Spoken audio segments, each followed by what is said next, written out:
परशुराम की कहानी पौराणिक हिंदू ग्रंथों में वर्णित एक प्रमुख कथा है। ये महर्षि जमदग्नि और माता रेणुका के पुत्र भगवान परशुराम की है, जो भगवान विष्णु के छठे अवतार माने जाते हैं। उनका जीवन साहस, क्रोध और धर्म के प्रति निष्ठा का प्रतीक है।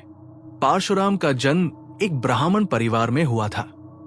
उनके पिता जमदग्नि महान ऋषि और माता रेणुका पतिव्रता थी। परशुराम का असली नाम राम था, लेकिन भगवान शिव से परशु फरसा प्राप्त करने के कारण उन्हें परशुराम कहा जाने लगा।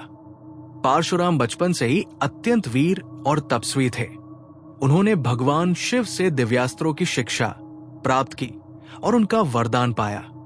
एक समय उनके पिता जमदग्नि के पास कामधेनु गाय थी, जो सारी इच्छाओं को पूर्ण करती थी। है वंश के राजा सहस्त्रार्जुन ने कामधेनु को छीनने का प्रयास किया। जब जमदग्नि ने विरोध किया तो सहस्त्रार्जुन ने उन्हें मार दिया।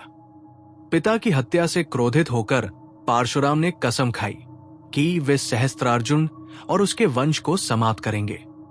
उन्होंने सहस्त्रार्जुन का वध कर दिया और उनके पूरे वंश का संहार किया, पृथ्वी से क्षत्रियों का संहार। परशुराम ने 21 बार पृथ्वी से अन्यायकारी और अधर्मी क्षत्रियों का संहार किया। वे ये कार्य धर्म की रक्षा के लिए करते रहे। उनके इस कार्य ने उन्हें भगवान विष्णु के क्रोध रूप में स्थापित किया। माता रेणुका की परीक्षा। एक और प्रसंग में जमदग्नि ने अपनी पत्नी रेणुका की पवित्रता की परीक्षा लेने के लिए परशुराम को आदेश दिया कि वे अपनी माता का वध करें। परशुराम ने बिना किसी संकोच के अपने पिता का आदेश मानते हुए अपनी माता का वध कर दिया। बाद में पिता से वरदान मांगकर उन्होंने अपनी माता को जीवित कर दिया। भगवान राम से भेंट। रामायण काल में परशुराम का भगवान राम से सामना हुआ।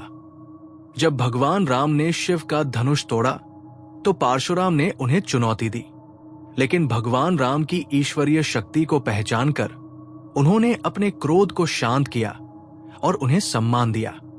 जीवन का अंत और निवृत्ति।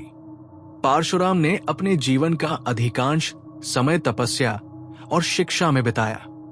उन्होंने कई योद्धाओं और ब्राह्मणों को शस्त्र विद्या सिखाई। ऐसा माना जाता है कि वे आज भी जीवित हैं और कलयुग में भगवान कल्कि के गुरु के रूप में प्रकट होंगे। परशुराम का महत्व। परशुराम न्याय और धर्म के रक्षक के रूप में पूजे जाते हैं। उनका चरित्र सिखाता है कि शक्ति का प्रयोग केवल धर्म और न्याय की स्थापना के लिए होना चाहिए, न कि व्यक्तिगत स्वार्थ के लिए। ये कथा न केवल उनके वीरता की कहानी है, बल्कि ये धर्म, आदर्श और अनुशासन का भी प्रतीक है।